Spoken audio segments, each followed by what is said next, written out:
तो एक तो मालगाड़ी खड़ी थी, तो उसमें हम लोग बैठे, लोग तले खुल गई। जो पत्थर छीनी हथौड़ी का कष्ट नहीं सहता है ना, उसको लोग लात मार के चल जाते हैं। मूर्त बनना है तो छीनी हथौड़ी का कष्ट सहना पड़े।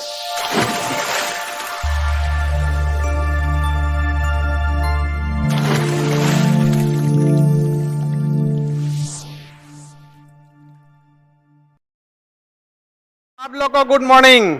जितना लोग है सब लोगों को शिक्षक दिवस के अवसर पर ढेर सारा आशीर्वाद।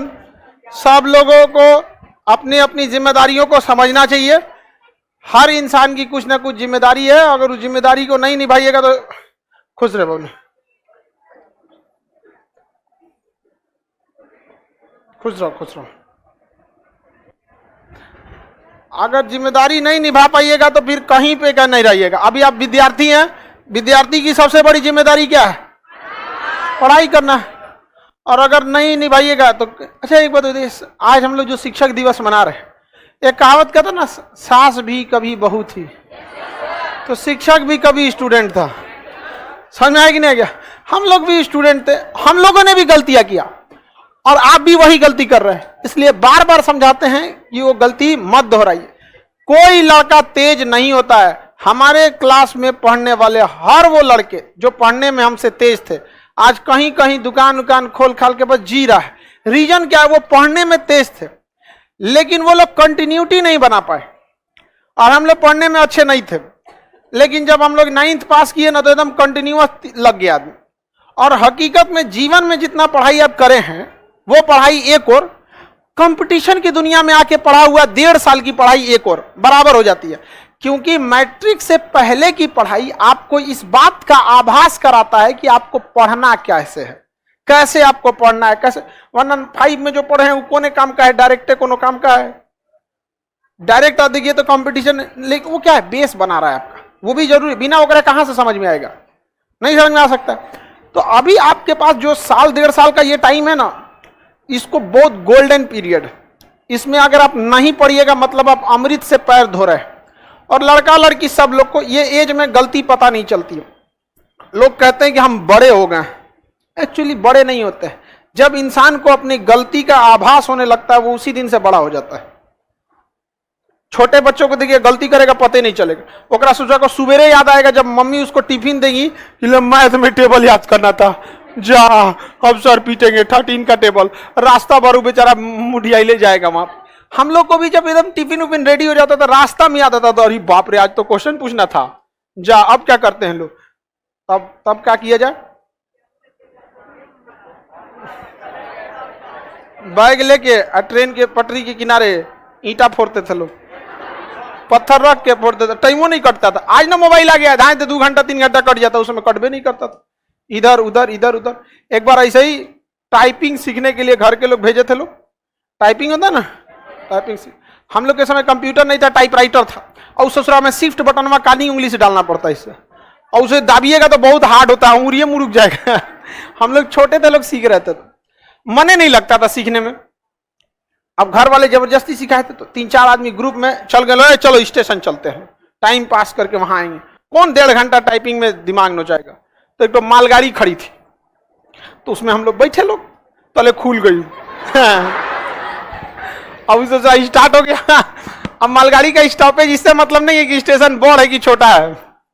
अरे भाई इतना पता नहीं कि आगे बड़ा स्टेशन रहेगा तो रोक देगा। मालगाड़ी में ऐसा नहीं होता है, अगर उसका सामान है तो रोकेगा, नहीं तो कितना बड़ी स्टेशन है निकल जाएगा। उससे 2-2.5 घंटा बाद रुकी थी।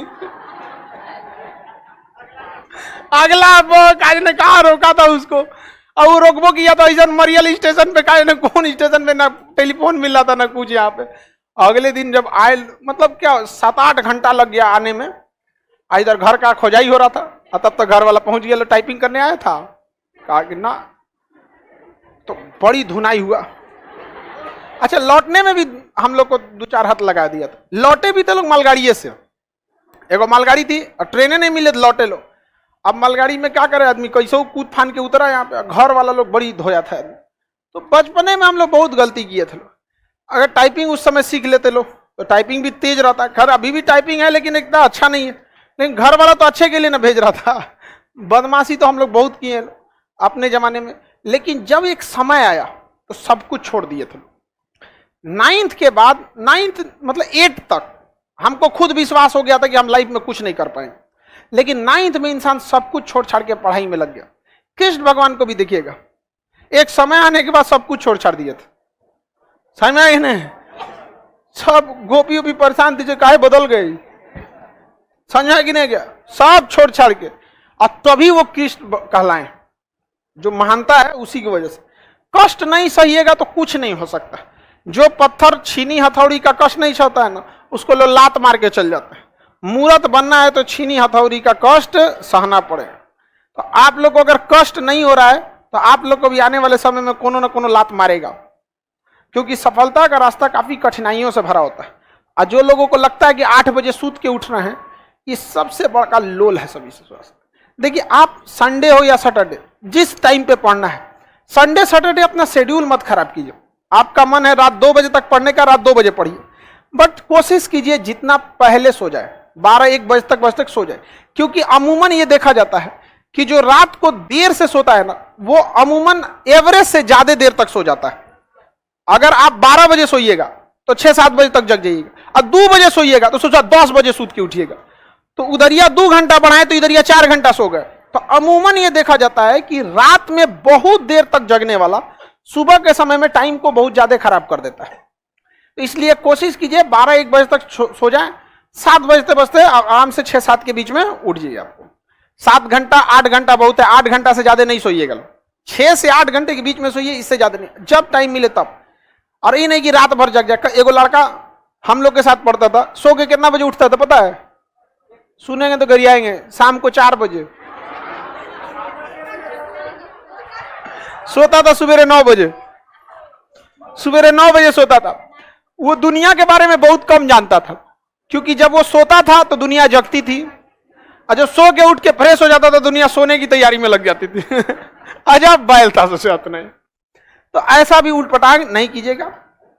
आपको पता है धारा की दिशा में चलने में थोड़ा इजी हो जाती है सफलता, विपरीत दिशा में मेहनत ज्यादा लगता है। पढ़ाई लिखाई करेंगे, संगति का भी बहुत बड़ा असर पड़ता है। हम लोग के साथ एक लड़का था, ओकरा हम लोग बाहर कर दिए लोग ग्रुप से, हर बतिये में टांग लड़ाता था।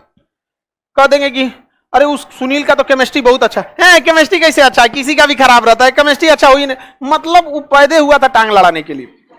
कोनो बात बोलिएगा ना तो टांग लड़ाएगा, कुछ बोल दीजिए हमेशा। आजो वहीं पड़ा हुआ है, आज भी वहीं पड़ा हुआ है, हर बात में टांग लड़ाएगा उसको। मत पूछिए उसको हम लोग ग्रुप में भाभी जी बोलते थे, इधर मामा जी बोलते, उसको ग्रुप में ऐसे बोलते थे ना। हमेशा उठपटांग काम करेगा वहां पे। और इतना अजीब टाइप का लड़का था जिसका कोई हद नहीं। मतलब उसका तौलिया ऐसे की जगह ऐसे हो जाएगा तो पूरा इंक्वायरी लगा देगा, कौन ऐसे किया है, ऐसे हम लोग जानबूझ के उसको नौटंकी करते थे। उसके सिधाने ना घैली रख देते थे ऐसे लाल कपड़ा से ओढ़ा के, अब उठ के सबको गरियाता था, सब चाहता है सब मर जाए हम। कौन किया है यहाँ पे?